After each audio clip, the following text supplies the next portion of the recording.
ملیحہ کو جو بھی دیکھتا دیکھتا ہی رہتا تھا۔ 4 بھائیوں کی اکلوتی بہن تھی، اس کے سب ناز نخرے اٹھاتے تھے۔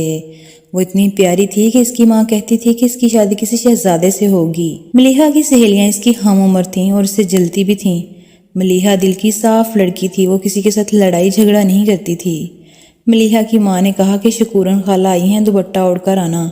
شکورن خالہ کے ساتھ ایک خاتون اور ایک لڑکی بھی موجود تھی۔ ملیحہ سلام کر کے اپنی ماں کے ساتھ صوفے پر بیٹھ گئی۔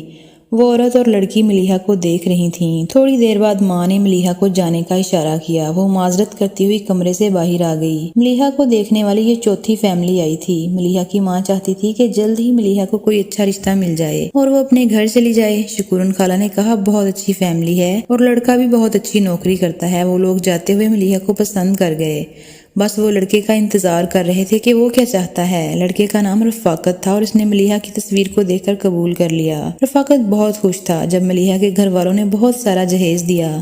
ملیحہ کے محلے والے بارات دیکھ کر کہہ رہے تھے کہ ایسا لگتا ہے جیسے کوئی شہزادہ ملیحہ کو لینے آیا ہے۔ جب ملیحہ دلہن بنی تو قیامت ڈھا رہی تھی۔ جب ملیحہ رخصت ہوئی تو گھر سونا ہو گیا۔ سرخ رنگ کے فراق میں ملیحہ پری لگ رہی تھی۔ ملیحہ رفاقت کے گھر آئی تو رفاقت کہنے لگا کہ مجھے سمجھ نہیں آتی لڑکیاں اتنا میک اپ اور اتنا زیور کیوں پہنتی ہیں۔ ملیحہ اسی وقت واش روم میں گئی اور اپنا منہ دھو کر آ گئی۔ ملیحہ نے اپنا سارا زیور اتار کر ڈبے میں پیک کر دیا۔ رفاقت بہت غصے سے ملیحہ کے ساتھ بات کرنے لگا۔ رفاقت اپنے موبائل میں مصروف ہو گیا اور ملیحہ بھی سو گئی۔ رفاقت کو احساس ہی نہیں تھا کہ وہ میری دلہن ہے اور آج شادی کی پہلی رات ہے۔ صبح جب رفاقت اٹھا تو وہ صحن میں جا کر اپنے بھتیجے اور بھتیجیوں کے ساتھ گپ شپ میں مصروف ہو گیا۔ ساس اور سسر کہنے لگے کہ بہو خوبصورت ہے لیکن نخرے والی۔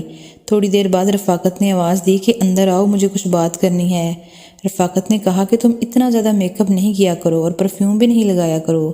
ملیحہ نے سوچ لیا کہ اس شہزادے کے لیے مجھے سب کچھ چھوڑنا پڑے گا۔ ایک دن ملیحہ کی ماں اس کو لینے آ گئی، مگر رفاقت ملیحہ کو کہنے لگا کہ اتنا عرصہ اپنی ماں کے گھر رہی ہو، کبھی دل نہیں بھرا؟ رفاقت جب آفس جاتا تو کہتا کہ تم بھی میرے ساتھ چلو، میرے دوست بھی اپنی بیگم کو ساتھ لے کر آتے ہیں، لیکن مجھے یہ اچھا نہیں لگتا تھا کہ میں باہر کسی غیر مرد کے ساتھ بات بھی کروں۔ رفاقت کا سلوک پہلے دن سے ہی اچھا نہیں تھا، لیکن ملیحہ نے اپنی ماں کو کبھی بھی کچھ نہیں بتایا۔ وہ کہتی تھی کہ واقعی رفاقت کوئی شہزادہ ہے، اس نے مجھے بہت خوش رکھا ہوا ہے، لیکن جب وہ اکیلی ہوتی تو وہ اپنی قسمت پر بہت روتی۔ ایک دن میرا بھائی مجھے چھوڑنے سسرال چلا گیا۔ رفاقت نے میرے بھائی کو بہت ہی باتیں کی کہ کوئی گھر کا کام نہیں کرتی، سارا دن سوئی رہتی ہے، میرا کوئی خیال نہیں کرتی، میری ماں بوڑھی ہے، اس کا بھی کوئی خیال نہیں رکھتی، میں نے شادی اس لیے تو نہیں کی تھی کہ یہ سارا دن یہاں پر سوئی رہے۔ رفاقت نے مجھے کچھ دن بعد طلاق دے دی اور طلاق کے کاغذات میرے ہاتھ میں دیے اور مجھے اپنی ماں کے گھر چھوڑ آیا۔ میری سہیلیاں بھی مجھ پر باتیں کرنے لگیں کہ اتنا غرور کرتی تھی تم اپنے حسن پر، لیکن اتنے حسن کا کیا فائدہ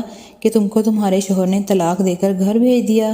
طلاق کا داغ بہت برا تھا، مجھے طرح طرح کی باتیں سننی پڑتی تھیں۔ 2 سال ہو گئے مجھے میرے ماموں کے گھر پر رہتے ہوئے، اپنے ماں باپ کے گھر کبھی نہیں گئی، کیونکہ میں جب بھی وہاں جاتی مجھے اپنے پرانے دن یاد آتے تھے۔ میری ماں میرے لیے طلاق یافتہ لڑکا ڈھونڈنے لگی کہ میری بیٹی کا گھر بس جائے۔ ایک دن میرے ماموں نے میری ماں کو فون کیا اور کہنے لگے آپ کی اجازت ہو تو میں اپنے بیٹے کی شادی آپ کی بیٹی سے کر دوں۔ تو میری ماں کہنے لگی کہ آپ میرے بڑے بھائی ہیں، آپ جیسا کریں گے ویسا ہی ہمیں قبول ہوگا۔ مجھے اپنی ماں کا فیصلہ قبول کرنا پڑا اور اپنی ماں اور اپنے ماموں کی عزت رکھ لی۔